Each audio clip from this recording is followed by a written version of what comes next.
Hi, this is Phoenix Genesis for PhoenixGenesis.com and our two YouTube channels, Phoenix Genesis and Fragcamp, and we're playing Halo 5 on Xbox One, and this is the Slayer mode on the map The Rig.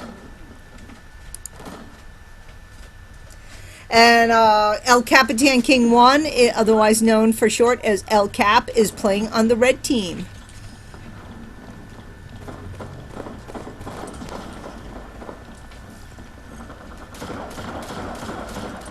And one thing I noticed, because the original Bungie team that did Halo back in the day, and by the way, I did start with Halo. Halo was the first game that we actually wrote a review on the Phoenix Genesis site way back in the year 2000, like 15 years ago. Some of you guys aren't even 15 yet. So yeah, we started at the very beginning. As a matter of fact, a brief history of Halo for people that don't know. When we first got an Xbox, Halo, it was called the Halo TV adapter, because that's pretty much all you played on the Xbox. Maybe a little bit of, Tony Hawk, but as far as I remember, we played Tony Hawk on the PlayStation 2, but Xbox was pretty much dedicated to Halo, and that's what drove the sales on it.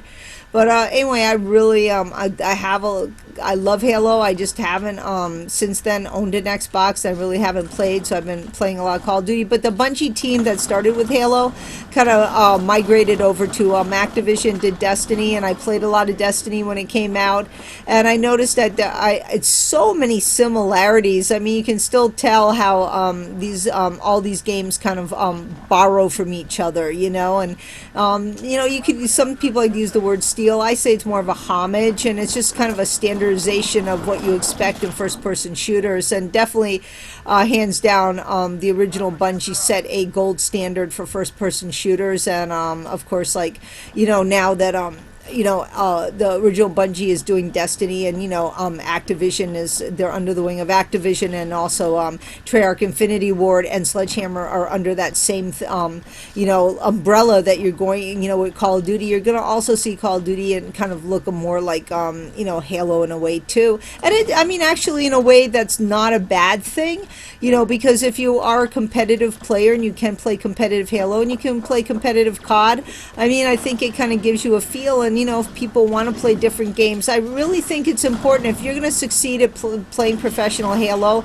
I think it's important to play Call of Duty. It's important to play Minecraft, because the more different games you play, I call it cross training. And it's like, if you're going to be an Olympic athlete, or you're going to be a ultra marathon runner, wouldn't you want to do other things so your muscles aren't repetitive and it's doing the same thing? So if you're a runner, runners swim, runners cycle, you cross train, you cross country ski, you cross train different sports. So we should also do this in esports, that we should kind of cross train and play a variety of games. And I think it improves you as a player. Of course, if you're spending all your time, like I was doing, playing Minecraft night and day, you're going to get rusty on your first person shooter skills, and you have to bring yourself up to speed again, which hopefully I will do now that I'm out of my Minecraft coma for a while. And I've got so much footage to show you guys anyway, I won't have to touch it for a little while, because I want to play catch up anyway. But anyway, I think you should get out there and play these different games. And anyway, I think they all just absolutely look just stunning. I'm really excited for Wednesday night when Black Ops 3 comes out, and I'm really excited about the Halo 5. I think they just did a 343 Industries did it is 343 Industries, correct? Yeah, I just want to make sure. It is now 343 Industries. We did meet them at E3. Yes, and I really did think they did a spectacular job on the game. And when we have a chance to, we'll show you we got our Halo 5 limited edition steel case. We got signed by some of the Spartan actors and the developers, and we'll showcase what came inside and the different signatures, which will be fun. It just got too dark to shoot now and showcase that.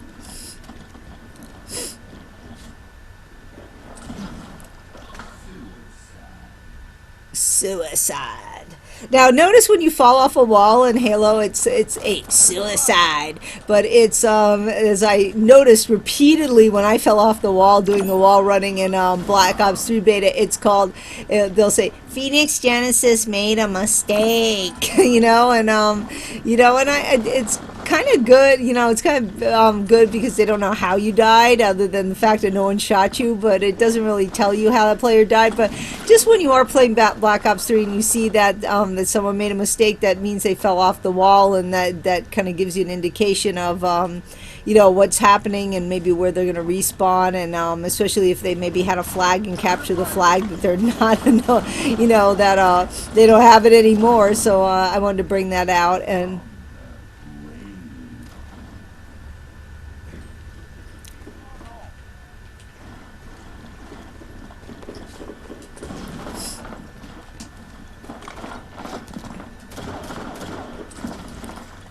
oh, great move.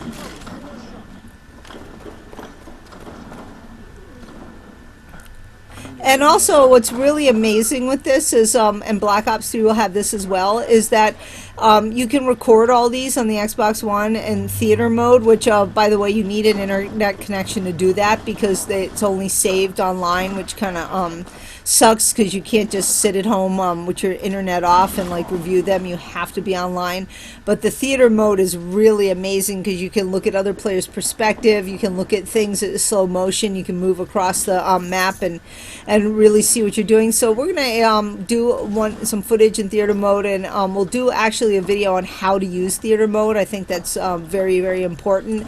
And if you take some of those clips in theater mode, you could actually edit them together with Sony Vegas or another editing program, and actually make some really sick Halo movies. So that'll be really exciting to see what we can do with that.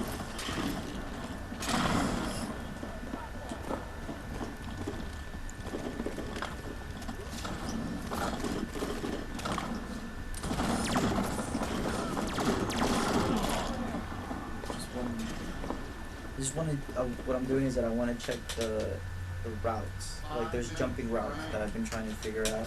Oh, so what ElCap is doing now is he said there's different jumping routes that he's been trying to figure out. And sometimes in a game, this is a good point he brought up, because in Black Ops 3 as well, we're going to have this new wall running, which I like to call wall banging, because it's so much more. It's about chaining combos, and you can do so much more. And in these games, when we were playing the beta a lot, we sacrificed kills for really learning, for our learning curve to be better at working the map. And I think that's very important too. That it's not in a game, if you want to be a better player, it's not how many kills you got, but it's like what you're doing and what you're learning to get those. And you can be kind of arbitrary and random, or you can kind of like have a steady progression to being a better player. And I think part of it is learning. It's not just shooting; it's learning the movements, learning the maps, and I mean, it's a whole variety of things you're going to learn.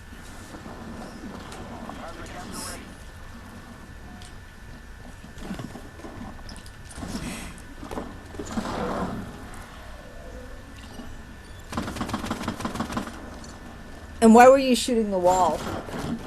This one? Yeah, the wall you just shot at. Because there's grenades. Oh, there's grenades. Yeah. Okay. So basically, when you step into those grenades, You gotta talk louder, or it's not good to go. when you go into the grenades, it explodes on you. It's a tracker.